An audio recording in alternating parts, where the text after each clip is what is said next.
We are out here today with the 2022 Harley-Davidson Nightster. This comes following Harley-Davidson's Sportster S launch, which was a huge departure from traditional Sportster form. Now we see Harley both demonstrating the versatility of that platform and returning to a more traditional Sportster-looking bike, which is so rad. So here we are with the bike in person. Let's get into sort of what Harley-Davidson has done with this bike and the technology that's hiding behind this traditional form. So obviously this new bike is built on the Revolution Max platform. It's a similar engine that we see in the Pan America and in the Sportster S, which is a load-bearing component in this chassis. However, pretty much everything else is updated and unique for this bike. The engine is a 975cc V-twin, 60-degree, liquid-cooled. It was balanced differently than the other two in order to give it a unique character for this bike. In order to meet performance requirements, there is a downdraft intake system that is underneath this steel cover. So this is not a gas tank, it's just a cover. If you look here, you will see you've got a gas filler underneath the seat. But it allows the new bike to carry its weight very low. Harley claims that this bike wet weighs 481 pounds. And when you pick it up off of the side stand, that is very apparent. It feels very well balanced. You know, it feels just, I haven't gotten to ride it, but I'm excited to because the way it carries its weight just at a stop makes me feel like it's going to handle really well. There are several performance benefits that we're going to see that come from moving that airbox underneath the steel cover and putting the gas tank beneath the seat here. It lowers the center of gravity, and it's also a more efficient intake system to improve performance of the engine. But along with that, you have the 3.1 gallon gas tank located right here. On a bike where styling is so important and Harley-Davidson is moving back to that traditional aesthetic, it seems like sort of a strange choice to put this big bulbous bladder in such an obvious and apparent position. Harley-Davidson claims that this engine puts out 90 horsepower and 70 pound-feet, which is a step down from the 1250, but a significant step up from an air-cooled Evo.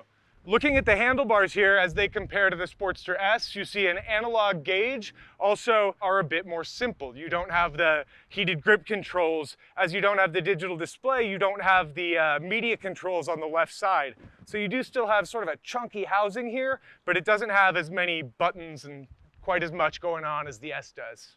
Sportster fans are going to be familiar with the Nightster name. This is something that Harley-Davidson introduced in the mid-2000s, and then it was sort of followed up by the Iron and then by the 48, all sort of carrying on that bobbed fender, tight modern aesthetic with a blacked out engine. So now, rather than keeping the 48 or Iron name, Harley-Davidson has decided to bring back the Nightster name and sort of revamp this platform with something that we're familiar with from the past, sort of an iconic Sportster model, and something that was a good seller for the motor company.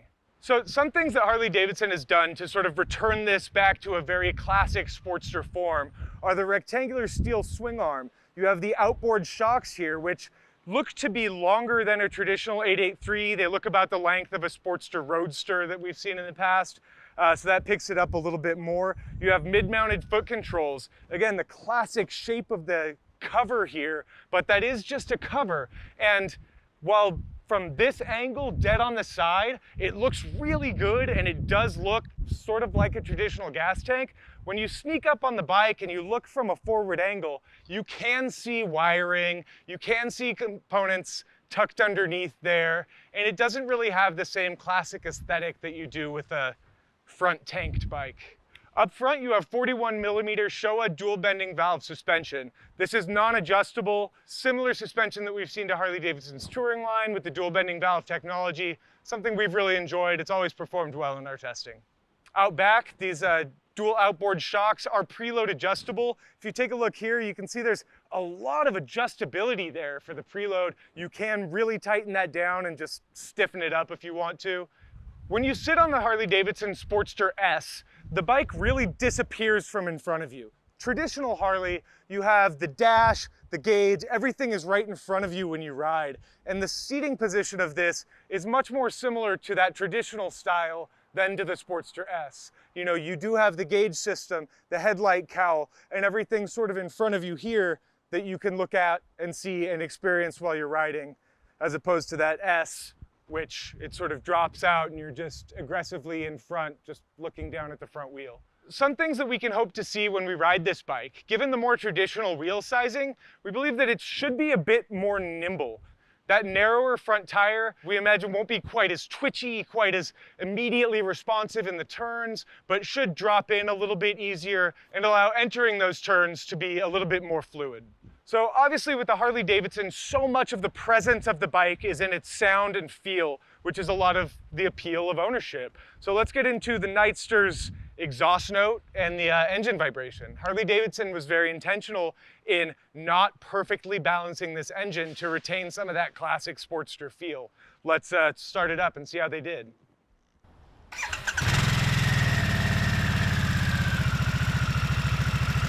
Okay, it's a low note, sounds a bit faster, a bit smoother than an air-cooled Evo.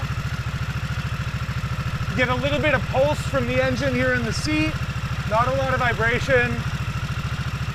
Same with the bars, pretty smooth, a little bit of pulse.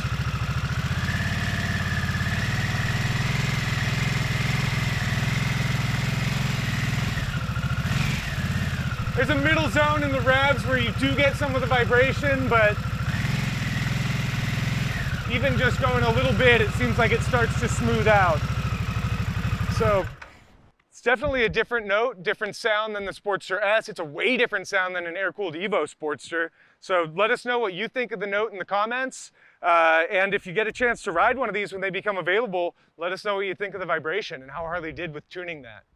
All right, that is it for our exclusive first look at the 2022 Harley-Davidson Nightster. This bike retails at the starting MSRP of $13,499 in vivid black. If you'd like one of the color options, like the gray seen here, or the red, that'll be $13,899.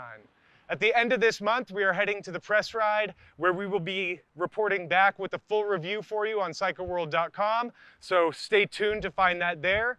We hope you like what we're doing. If you do, like, follow, subscribe, and we will see you on the next video.